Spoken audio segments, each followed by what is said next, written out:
Selamat belajar yang belajar. Hari ini kita mau belajar materi apa? Ada yang tahu? Belum. Jadi hari ini kita mau belajar materi seni 3 dimensi yaitu menjahit. Nah, tujuan pembelajaran kita pada pagi hari ini yaitu yang pertama, peserta didik dapat menganalisis materi 3 dimensi dari kain planet yang menggunakan teknik menjahit dengan baik. Kemudian yang kedua, secara berkelompok peserta didik dapat mempraktikkan secara langsung materi 3 dimensi dari kain planet yang menggunakan teknik menjahit dengan tepat. Berdasarkan hasil projek bersama di setiap kelompok, peserta didik dapat mempresentasikan proyek di depan kelas dengan baik. Siapa yang tahu apa itu bentuk 3 dimensi? Menurut kalian bentuk 3 dimensi itu yang seperti apa? Yang timbul. Oke, Anis, apakah tahu 3 dimensi itu bentuknya seperti apa? Tidak tahu, Bu. Kalau kalian punya tempat pensil bolos, kalian mau ngasih bentuk dari kain planet apa? Bunga. Bunga, Mbak Devi. Kita? Bunga. Adela mau ngasih apa? Hewan, Bu. Hewan apa? Hewan lambat. Oke, Anis, kamu punya, misal kamu punya kotak pensil bolos, ini kamu mau ngasih gambar apa? Oke, gambar bunga. Nah, hari ini kita mau belajar mengenai teknik menjahit 3 dimensi. Anak-anak, jadi di sini apa itu karya seni 3 dimensi? Tadi kan Mbak Desita udah menjawab. Karya seni 3 dimensi itu karya yang timbul. Nah, karya seni 3 dimensi atau 3D merupakan karya seni yang dibatasi dengan 3 sisi, yaitu panjang, lebar, dan juga tinggi. Apa saja tadi? Panjang, lebar, dan tinggi. Karya seni 3 dimensi juga memiliki volume, menempati ruang, dan dapat dilihat dari berbagai sudut pandang. Nah, biasanya di atas tempat pensil terdapat gambar dan warna yang beragam untuk menambah kesan mewah bagi pemiliknya. Tadi seperti yang sudah dicontohkan, kalau kalian punya tempat pensil, ada yang ingin memberikan motif rumah, motif keluarga, motif bunga, dan lain sebagainya. Gambar tersebut seringkali ditemukan dalam gambar yang timbul atau gambar 3 dimensi. Dalam pemberian motif di tempat pensil itu dapat menggunakan teknik aplikasi, yang mana teknik tersebut membuat karya dengan menggunakan teknik penempel kemudian menjahit. Nah, teknik yang pertama yaitu teknik feston. Teknik feston merupakan teknik menjahit yang digunakan tusuk feston. Menjahit tusuk feston mirip dengan menjahit tusuk lubang kancing, tetapi ada jarak lebih jauh antar lubang dan harus memiliki kesamaan yang sama antar lubang tusuk. Anak-anak bisa diperhatikan terlebih dahulu ya. Di sini Ibu akan mempraktikkan bagaimana cara menjahit menggunakan teknik feston. Nah, jadi jarumnya dimasukkan ke ujung kain seperti ini. Lalu ditarik dan dimasukkan ke bawah. Lalu ditarik lagi. Nah, seperti ini. Terlihat ya? Lanjut. Kita lakukan yang sama. Seperti ini. Bisa? Bisa, Bu. Dan anak-anak sudah paham ya bagaimana cara menjahit menggunakan teknik feston. Sekarang Ibu minta salah satu perwakilan untuk mencoba menjahit menggunakan teknik feston. Silahkan, Mbak Dewi, silahkan maju ke depan.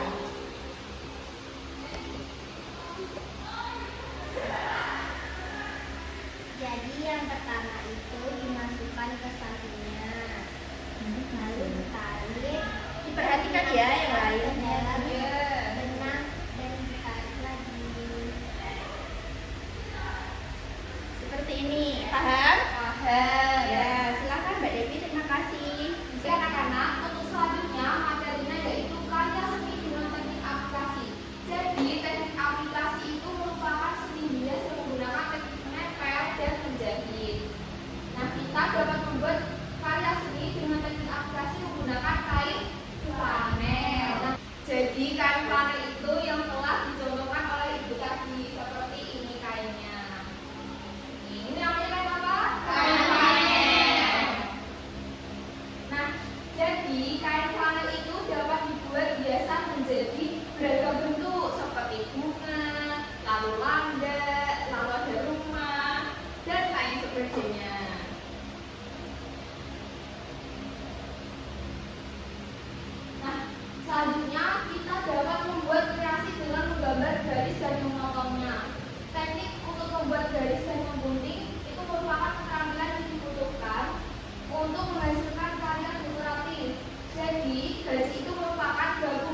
dari titik-titik yang berdekatan, dan garis itu dibedakan menjadi garis lurus seperti ini, garis lurus, lalu garis lengkung. Untuk selanjutnya, membuat kreasi dengan teknik menggambar garis dan memotong. Jadi fungsi garis itu adalah salah satunya sebagai alat bantu ketika kita untuk menggunting. Fungsi garis apa anak-anak? Untuk membantu Dengan bantuan garis itu hasil guntingan itu akan menjadi lurus dan membentuk lipatan yang lebih rapi. Oke anak-anak, jadi jika dikaitkan dengan muatan lokal yang ada di sekitar kita, yaitu salah satunya itu ada batik. Apa itu batik? Kalian tahu batik? Ya, pernah dengar. Ada nggak tahu batik itu apa? belum tahu itu. Nah, oke, kali ini kita akan mempelajari apa itu batik. Batik juga dapat merujuk pada kain atau busana yang dibuat dengan teknik ini yang memiliki motif dan corak yang khas. Batik itu juga merupakan warisan budaya Indonesia yang telah diakui dunia. Jadi kalau kita semisal membuat batik itu kan perlu ada canting, alat-alat itu. Nah untuk itu kita akan mempraktekkan batik dengan menggunakan alat yang lebih sederhana, yaitu salah satunya tadi menggunakan kain flanel. Selanjutnya kita mempelajari tentang fungsi batik dalam kehidupan sehari-hari. Nah, batik sering digunakan dalam berbagai kegiatan baik formal maupun non formal. Nah, di dalam sekolah batik biasanya dipakai setiap hari Rabu. Seperti yang kita pakai ini, hari Rabu kita memakai batik. Nah, selain itu batik juga digunakan dalam acara pernikahan, upacara adat, pertemuan resmi dan sebagai hiasan atau dekorasi di rumah. Nah, mengenal batik kawung, nanti kita akan membuat hiasan dengan motif batik kawung. Nah, salah satu motif batik yang terkenal adalah batik kawung. Motif ini berbentuk lingkaran simetris menyerupai buah kawung. Kalian tahu buah kawung itu apa? Tidak tahu. Buah kawung itu kayak buah kolang kaling. Ya, yang tersusun rapi kayak gini. Tersusun rapi seperti ini. Kawung sudah dikenal sejak zaman Mataram kuno dan sering digunakan oleh kalangan bangsawan atau keluarga keraton.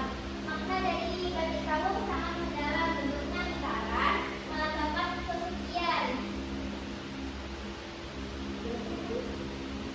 Nah, bentuknya lingkaran melambangkan kesucian, ketenangan batin, dan keseimbangan hidup. Motif ini juga mengajarkan tentang keadilan dan kemampuan untuk mengendalikan diri. Dalam tradisi Jawa, seorang yang memakai batik kawung itu diharapkan menjadi pribadi yang bijaksana, adil, dan tidak mudah terbawa emosi. Hari ini kan sudah selesai, jadi untuk pertemuan hari ini itu materi, pertemuan besok prakteknya kita membuat tempat pensil dihiasi dengan kain flanel. Ibu minta besok kalian membawa itu ya, kain flanel warna coklat, terus jarum sama benang dan gunting. Paham apa tadi yang harus dibawa? Gunting, kain flanel, jarum dan benang warna putih. Tempat pensilnya belum nggak Bu? Tempat pensilnya nanti dari ibu ya. Ibu akan kasih kalian nanti dibagi menjadi kelompok. Berarti kita bawanya ke kelompok apa gimana Bu itu? Soalnya nanti didiskusikan kelompoknya. Kelompoknya yang pertemuan pertama ya. Iya Bu.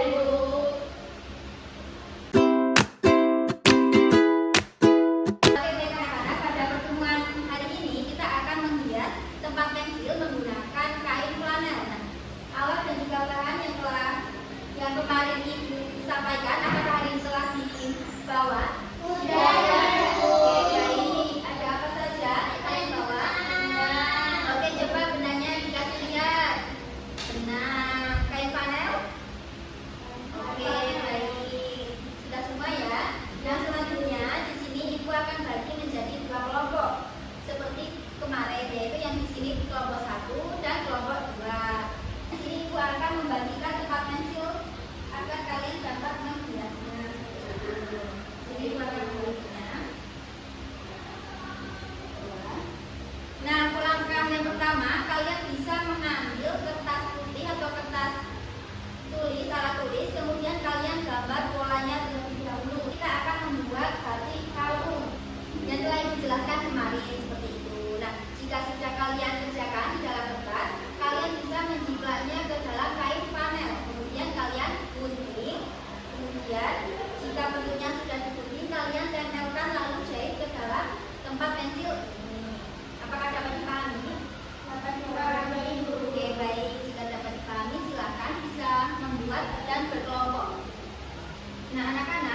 kalian membuat pola seperti ini contoh batik kawung yang akan kalian buat. Apakah ada kesulitan untuk kelompok kedua? Apakah polanya seperti ini, Ibu? Iya betul, polanya seperti ini. Bentuknya 4, berarti ini masih kurang 3 lagi. Ya. Oke, baik, bisa dilanjut ya. Ya. Kemudian bagaimana untuk kelompok 1, apakah bisa? Kayak gini, Bu. Oh, ini salah ya, bukan seperti ini. Contohnya seperti itu. Kalau batik Kita kawung buat seperti ya, buat satu dulu kelompoknya coba. kayak gimana, Ibu? Kelopak bunga tapi satu aja. Nah, tapi 4, ada 4. Ini. Ya, satu lagi. Nah, seperti itu ya, bisa dilanjutkan lagi.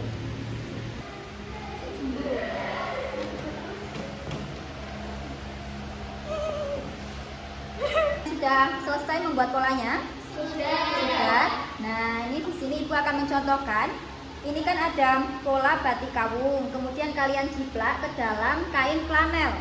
Nah, jika sudah kalian potong membentuk batik kawung ini seperti ini. Paham? Paham. Nah, jika kalian sudah paham di sini, nanti kan bentuknya akan seperti ini. Nah, seperti ini batik kawungnya jika sudah. Kemudian kalian bisa jahit satu persatu, ditempelkan ke dalam tempat pensil yang polos. Itu kalian menjahit, nanti akan Ibu bimbing seperti itu. Oke, dapat dipahami? Oke, bisa dilanjut ya. Coba Ibu bimbing di sini. Hati-hati ya, menggunakan gunting. Oke, untuk yang selanjutnya kelompok 1. Bu, ini masukin jarumnya. Ayo, hati-hati, sini Ibu bantu. Oke. Nah, seperti ini ya. Nah, oke, bisa kan sekarang? seperti ini ya, Ya. Bu. Nah, selanjutnya ini bisa ditempelkan dulu.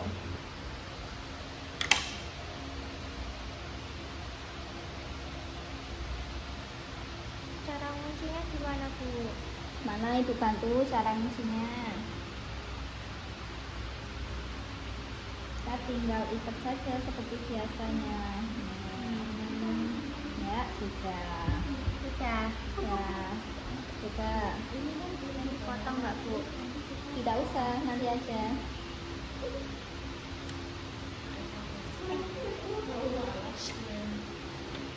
Oke, hati-hati nanti kena tangannya. Nih. Coba, Bu. Oh, kurang erat ini. Bentar.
waktu 10 menit cukup? Cukup. Silakan dikerjakan. Sudah? Sudah. Oke, Ibu minta kembali ya. Nanti yang nilainya di bawah KTP mengerjakan soal ini. Sudah mencapai ke KTP, nanti mengerjakan soal pengayaan ya. Ibu beri ya. Baik, sebelum menutup pembelajaran, alangkah baiknya jika kita berdoa bersama terlebih dahulu. Silakan ketua kelas bisa memimpin doa. Di tempat duduk siap, Dek. Siap, berdoa mulai. Alhamdulillahirabbil alamin. Amin. Baik, terima kasih karena sudah mengikuti pembelajaran hari ini dengan sangat semangat. Nah, baik anak-anak, nanti pulangnya hati-hati. Bisa dilihat dulu di sekeliling kalian ada sampah atau tidak. Ada diambil lalu dibuang ke tempat sampah ya. Nanti yang piket gimana Bu? Ya, nanti yang piket membersihkan kelas. Baik, pembelajaran hari ini Ibu cukupkan. Terima kasih hati-hati di jalan. Ibu akhiri, wassalamualaikum warahmatullahi wabarakatuh.